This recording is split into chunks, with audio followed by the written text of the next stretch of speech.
Hey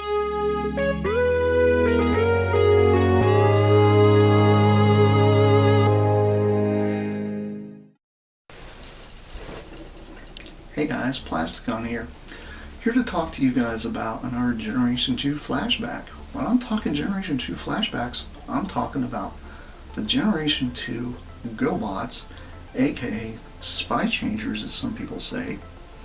And this is about more or less the variants that came out. We're going to talk about the variants, we're going to talk about the three major variants that was in the entire line.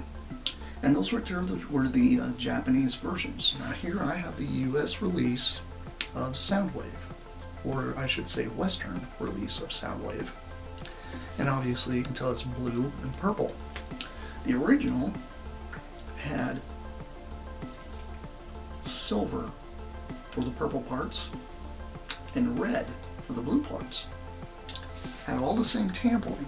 But if you notice, the tampering on his chest, that big T that says Transformers, yes, there's a rapper label on there. He does have a G2 emblem. By the way, I'll get to that in a bit. But, you can take a really good close look at that. That tampering was originally supposed to be on Optimus Prime and Megatron. And obviously you can tell I've got some rapper labels on there because I got Spy Changers that have faction logos. I'll get into that here in a second.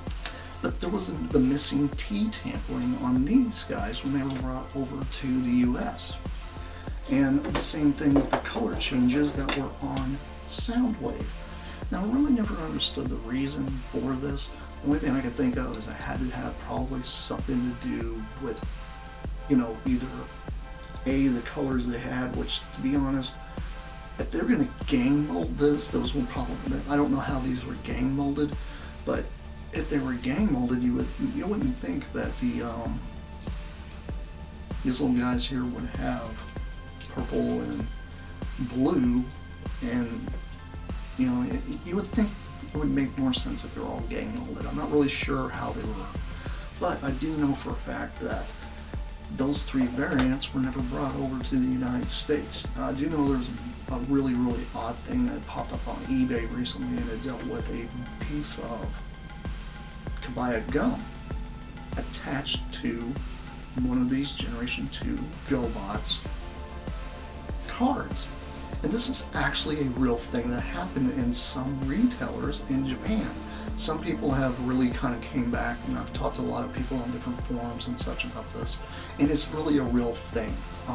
It actually did happen. Some people really, speculate, oh, well, what is this? This is some scam or whatever, or something like that. No, it actually was a real thing, because if you look at the card is identical to all the Takara releases, which is obviously all in Japanese and such, but it actually has a piece of gum attached to it. Now, you're probably wondering, why did they just attach the gum to the card? Cost. Back in the day, Generation 2 was not bringing in the money that everything else was. If you think about this, they're not going to go and try to do a whole bunch of other type of special packaging, considering you already created Japanese packaging for the Gobots already over there. All they did was attach a piece of gum to it to do as like a promotional thing that went on over there. They wouldn't redo it like you see like the more modern kabaya kits that you get where it's all in a little box and then you open it up. I've seen like the Arms Micron, I would say, is probably one of them, along with just the kabaya kits. But then you also have the Minicons. That's what it was.